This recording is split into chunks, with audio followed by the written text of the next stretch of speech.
Breaking news, చివరికి ఆ రోజు రానే వచ్చింది. పాకిస్తాన్ మన భారతదేశాన్ని ఓడించేసింది. అయ్యో, వినడానికి చాలా బాధగా ఉంది కదా. వాళ్ళు మనల్ని ఏ విషయంలో ఓడించారో తెలిస్తే మనందరం సిగ్గుతో తలదించుకోవాలి. అగ్ని ప్రమాదాలు జరిగినప్పుడు మన భారతదేశం ఇంకా పాతకాలపు పద్ధతులనే వాడుతోంది. వాటర్ ట్యాంకర్లు, హోస్ పైపులు, చాలా పాత టెక్నాలజీ. కానీ పాకిస్తాన్ ఎన్నో ఏళ్ల పరిశోధన తర్వాత ఒక విప్లవాత్మకమైన టెక్నాలజీని కనిపెట్టింది. వాళ్ళ ఫైర్ ఫైటర్లు ఇప్పుడు మంటలను ఆర్పడానికి బకెట్లు వాడుతున్నారు. అవును, మీరు విన్నది నిజమే, బకెట్ టెక్నాలజీ.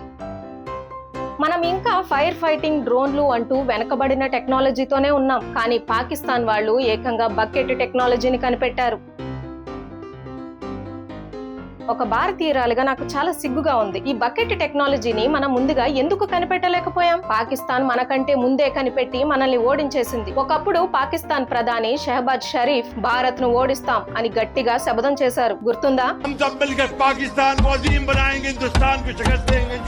బహుశా ఆయన చెప్పిన ఓటమి ఇదేనేమో. వాళ్ళ శపథం నెరవేరింది. పాకిస్తాన్ సాధించిన ఈ అద్భుతమైన విజయం చూసి మీకేమనిపించిందో కింద కామెంట్స్ లో చెప్పండి. ఈ కామెడీని మీ ఫ్రెండ్స్ తో కూడా పంచుకొని హాయిగా నవ్వుకోండి. జై హింద్.